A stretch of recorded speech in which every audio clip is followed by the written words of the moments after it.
দায়িত্বের কাছে আমি বন্দী, এই সত্যিটা প্রতিদিন নতুন করে বুঝি। চাইলেও নিজের মতো করে বাঁচা সবসময় সম্ভব হয় না। সকালের শুরুতেই মনে পড়ে কত কিছু সামলাতে হবে আজ। নিজের ইচ্ছেগুলো চুপচাপ থাকে, অন্যদের প্রয়োজনটাই আগে আসে। কখনো ক্লান্তি এসে ঘিরে ধরে, তবু থামার সুযোগ থাকে না, কারণ আমার থেমে যাওয়া মানে অনেক কিছু থেমে যাওয়া। তাই হাসি মুখে সব সামলাই, বুকের ভেতরের কথা লুকিয়ে রাখি, কারণ এটাই এখন আমার জীবন। দায়িত্বের কাছে আমি বন্দী। যে আমার গলাটা শুনে অবশ্যই সবাই বুঝতে পারছেন আমার অনেক বেশি জ্বর সর্দি হয়েছে, তারপরেও আমাকে ভয়েস দিতে হচ্ছে, কারণ আমি এই দায়িত্বের কাছে বন্দী। আমাকে যে প্রত্যেকদিন ভিডিও বানাতেই হবে, কারণ ফেসবুকে কোনো ছুটি নেই। কিন্তু কিছু মানুষ তারপরও ভিডিওটা দেখে লাইক কমেন্ট করবে না।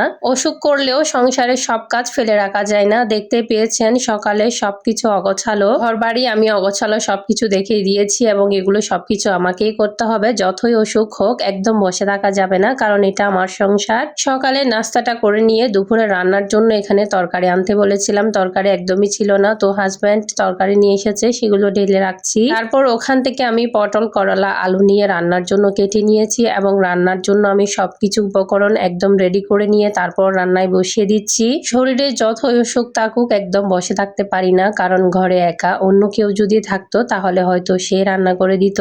তো বাসায় যেহেতু একা থাকি, তখন সব অসুখ বিসুখ নিয়ে নিজেকে সংসারের কাজগুলো করতে হয়। তো তরকারিটা আমি ভালো মতো বসিয়ে দিয়েছি। এদিকে অনেক কিছু আমার ধোয়া মোছাও বাকি রয়ে গেছে, সেগুলো একটু ধুয়ে নিচ্ছি। এই চায়ের ফ্লাক্সটা নিয়ে প্রত্যেক দিন আমি পরি মহাজ্বালায়। এত পরিষ্কার করি, তারপরেও প্রত্যেক দিন চায়ের দাগগুলো হয়ে যায়। কিভাবে যে হয় বুঝতে পারি না। চা নিলেই পুরোটা চা একদম দাগ দাগ হয়ে যায়, তাই প্রত্যেক দিন এটা আমাকে ডলে গলে সে পরিষ্কার করতে হয়। তারপর কিছু থালাবাটি ছিল, সেগুলো ধুয়ে নিলাম। থালাবাটিগুলো ধোয়ার পর আমার আরো কিছু চায়ের কাপ টাপ সব অনেক ময়লা হয়ে গিয়েছিল, সেগুলো একসাথে ধুয়ে নেওয়ার জন্য নিয়ে এসেছি। এখানে পানির গ্লাস, চায়ের কাপ, রাতের দুধ খাওয়া কাপ সবকিছু একসাথে অগোছালো রয়ে গিয়েছে। রাতে ধুয়ে রাখা হয়নি, যেহেতু আমি অসুস্থ।